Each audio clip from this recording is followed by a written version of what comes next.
시편 139편 13절에서 24절까지 함께 읽겠습니다. 주께서 내 내장을 지으시며 나의 모태에서 나를 만드셨나이다. 내가 주께 감사하옴은 나를 지으심이 심히 기묘하심이라. 주께서 하시는 일이 기이함을 내 영혼이 잘 아나이다. 내가 은밀한 데서 지음을 받고 땅의 깊은 곳에서 기이하게 지음을 받은 때에 나의 형체가 주의 앞에 숨겨지지 못하였나이다. 내 형질이 이루어지기 전에 주의 눈이 보셨으며 나를 위하여 정한 날이 하루도 되기 전에 주의 책에 다 기록이 되었나이다. 하나님이여, 주의 생각이 내게 어찌 그리 보배로우신지요. 그 수가 어찌 그리 많은지요. 내가 세려고 할지라도 그 수가 모래보다 많도소이다. 내가 깰 때에도 여전히 주와 함께 있나이다. 하나님이여, 주께서 반드시 악인을 죽이시리이다. 피 흘리기를 즐기는 자들아, 나를 떠날지어다.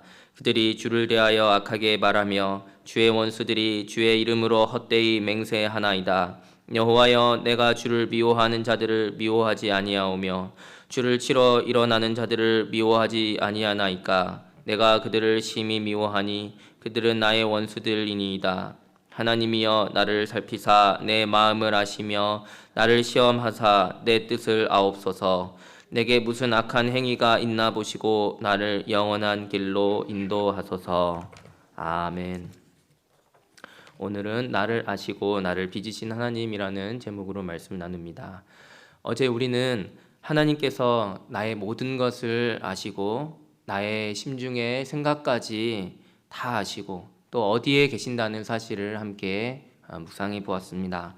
오늘 본문은 그렇게 전지하시고 또 편재하시는 하나님께서 이제는 창조주 하나님이시라는 그런 고백으로 나아가고 있습니다. 우리는 창조주 하나님이라고 하면은요, 딱 떠오르는 이미지가 온 세상 만물, 온 우주를 창조하신 그러한 창조주를 생각하게 되죠. 그런데 시인은 그러한 광대한 하나님을 자기 자신과 연결짓습니다. 바로 나를 창조하신 하나님이라는 고백입니다. 13절 보십시오. 주께서 내 내장을 지으시며 나의 모태에서 나를 만드셨나이다. 하나님께서는 우리가 어머니 뱃속에서 태아로 있을 때 신장을 비롯한 신체의 장기들이 조성되는 그런 과정부터 이미 관여하셨다라는 그런 표현이죠. 여기서 만드셨다라는 단어는요, 실을 이렇게 한 땀 한 땀 엮듯이 그렇게 짜다라는 의미가 있는 단어입니다. 다시 말해 엄마의 태에서 직조 작품처럼 한 올 한 올 정교하게 우리를 지으셨다라는 말입니다. 이것을 시인은 15절과 16절에서 어머니의 자궁에서 자기 자신이 조성되기 시작할 때부터 하나님께서 나를 아셨다라고 표현합니다. 내 형질이 이루어지기 전에 주의 눈이 나를 보셨으며, 그러니까 나의 존재와 삶은 결코 우연이 아니라 하나님의 영원 전부터 작정하신 그런 계획 가운데 있다라는 것이죠. 예레미야 1장 5절에서도 아주 유사한 표현이 나오는데요. 하나님께서 예레미야를 부르실 때 이렇게 말씀하십니다. 내가 너를 모태에 짓기 전에 너를 알았고 네가 배에서 나오기 전에 너를 성별하였고 너를 여러 나라의 선지자로 세웠노라. 이처럼 하나님은 우리가 태어나기 전부터 아직 온전한 형체를 지니기 이전부터 우리를 아셨고요. 우리를 향한 계획을 가지고 계셨습니다. 그것은 참으로 놀랍고 기이한 일이죠. 그래서 시인은 14절에서 이렇게 고백합니다. 내가 주께 감사함은 나를 지으심이 심히 기묘하심이라. 주께서 하시는 일이 기이함을 내 영혼이 잘 아나이다. 이 구절을 약간 의역하자면 이렇습니다. 이 모든 신비로 인해 당신께 감사드립니다. 나라고 하는 존재의 그 경이로움, 당신의 작품의 경이로움 때문입니다. 그렇습니다. 우리는 하나님의 놀라운 작품입니다. 우리는 많은 경우 나는 정말 하나님 앞에서 죄인이야 라는 그런 죄인이라는 의식이 참 많이 강한 것 같은데요. 물론 우리가 늘 회개하는 삶을 살아야 하기 때문에 우리 자신의 죄에 대해서는 늘 경계해야 하는 것이 마땅합니다. 그러나 그렇다고 해서 우리가 죄책감에 눌려 살아야 하는 것은 아닙니다.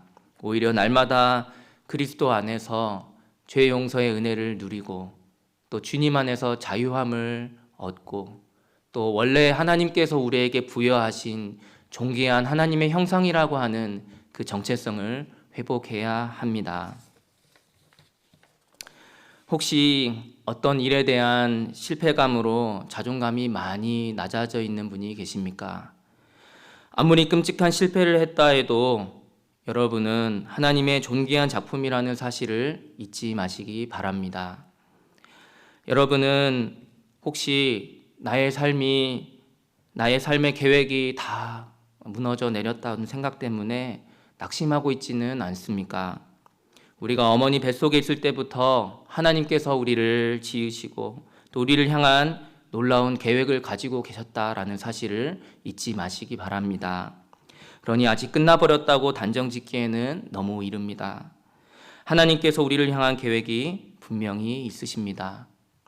혹시 누군가로부터 사랑을 받지 못해 마음이 힘드십니까? 이 세상에 그 누구도 날 사랑하는 사람이 없다고 해도 이 세상 만물을 창조하신 하나님께서 나를 사랑하신다고 하는 그 사실 하나만으로도 위안을 삼으시기 바랍니다. 왜냐하면 그분은 이 세상에서 뿐만 아니라 이 세상 너머에까지 가장 중요한 분이시고 우리가 이 세상에 존재하는 이유와 목적이 되시는 분이기 때문입니다. 시인은 그러한 나를 향한 하나님의 계획과 생각이 너무 많아서 셀 수 없는 모래 같다라고 표현합니다. 17절, 18절 같이 읽어볼게요. 시작. 하나님이여 주의 생각이 내게 어찌 그리 보배로우신지요. 그 수가 어찌 그리 많은지요. 내가 세려고 할지라도 그 수가 모래보다 많도소이다. 내가 깰 때에도 여전히 주와 함께 있나이다. 아멘. 그렇습니다. 시인은 하나님의 그 깊고 많은 생각들을 다 헤아릴 수는 없지만 아침에 깰 때마다 주님께서 오늘도 나와 함께 하시는구나 그 사실만큼은 분명히 알았습니다. 그리고 바로 그 사실 하나만으로도 위안을 삼고 있습니다. 그런데 시인의 묵상이 여기서 끝나지 않습니다. 하나님께서 나를 아시고 나를 빚으시고 나의 모든 걸음을 계획하신다는 이 위대한 진리가 시인의 마음을 채우자 어떤 일이 일어납니까? 그는 이제 눈을 들어 세상 가운데 당당히 하나님을 대적하며 살아가는 악인들을 향해서 그리고 이렇게 말을 하죠. 그리고 이러한 장면은 시인에게 말로 표현하기 어려운 불편함과 고통을 안겨줍니다. 왜냐하면 하나님께서 이렇게 귀하게 지으신 인간 그리고 하나님께서 이렇게 세밀하게 돌보시는 세계가 있는데도 어떤 사람들은 오히려 그 하나님을 조롱하고 하나님의 이름을 욕되게 하고 하나님을 대적하는 그런 모습을 보기 때문에 시인의 마음이 심히 불편합니다. 그래서 19절에서 이렇게 외칩니다. 하나님이여 주께서 반드시 악인을 죽이시리이다. 피 흘리기를 즐기는 자들아 나를 떠날지어다. 또 20절에서 시인은 그들을 이렇게 고발합니다. 그들이 주를 대하여 악하게 말하며 주의 원수들이 주의 이름으로 헛되이 맹세하나이다. 이러한 표현들을 개인적인 원한에 북받쳐서 하는 그런 표현이라고 오해해서는 안 됩니다. 다윗은 하나님의 거룩하심 앞에서 악이 너무나 어울리지 않는다는 사실, 하나님에 대한 열심 때문에 이러한 고백을 하고 있는 것입니다. 빛 앞에서 어둠이 함께할 수 없듯이 하나님의 거룩하심과 선하심 앞에서 이 땅의 만연한 죄악을 견딜 수 없었던 것입니다. 하나님의 창조와 섭리를 깊이 묵상할수록 우리는 하나님을 거스르는 악에 대하여 더 선명하게 보게 되고 그것을 더 견디기 어려워지게 됩니다. 그래서 시인은 이렇게 말합니다. 여호와여 내가 주를 미워하는 자들을 미워하지 아니하나이까.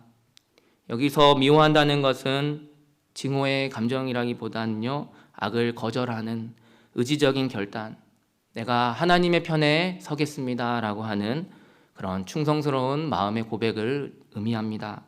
그러나 시인은 여기서 멈추지 않습니다. 그 악을 미워한다고 말한 후에 곧장 시선을 자기 자신에게로 향합니다. 그리고 너무나도 놀라운 기도를 드리는데요. 23절, 24절 같이 읽어보겠습니다. 시작.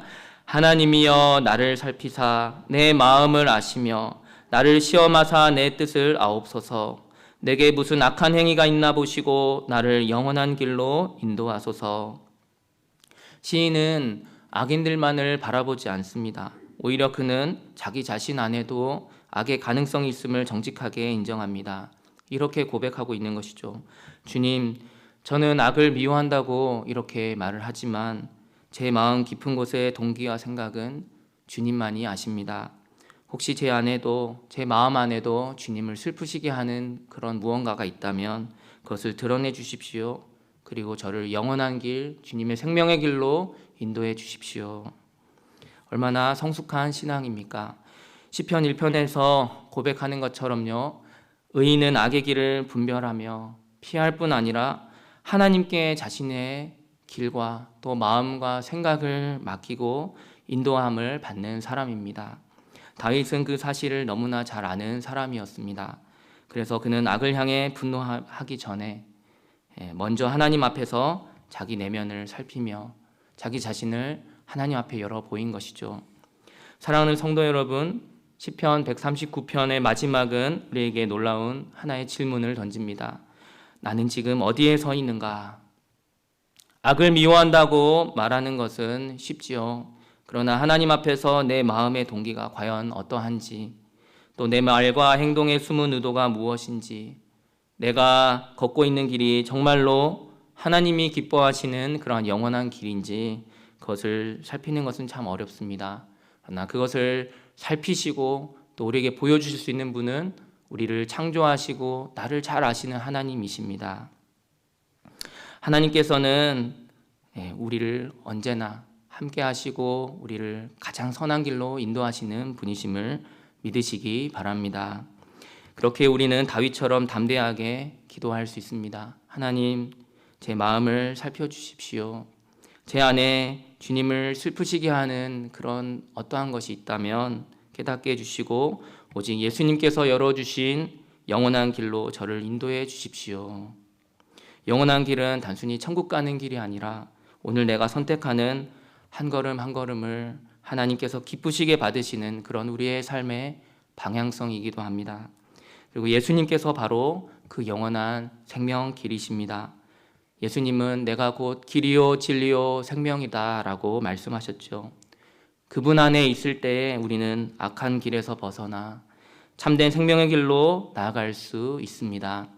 오늘 하루도 주님 안에 거하며 영원한 그 생명에 잇대어 있는 길로 나아가는 저와 여러분들 다 되시기를 주님의 이름으로 축원합니다. 기도하겠습니다. 나를 지으시되 어머니 뱃속에서부터 아름답게 빚으신 하나님 아버지, 그 놀라운 은혜에 감사드립니다. 이 세상에는 비록 악한 자들이 가득하지만 또 죄악들이 만연해 있지만 그러한 죄악에 물들지 않게 해주시고 예수님 안에서 생명의 길로 나아가게 하여 주시옵소서. 우리 마음에 숨어있는 그런 생각과 동기들을 비추어 주시고 주님을 슬프게 하는 그런 모습들이 있다면 깨닫고 돌이키게 하여 주시옵소서. 오늘 이 하루도 주님과 동행하는 복된 하루가 되기를 원하오며 예수님의 이름으로 기도합니다. 아멘.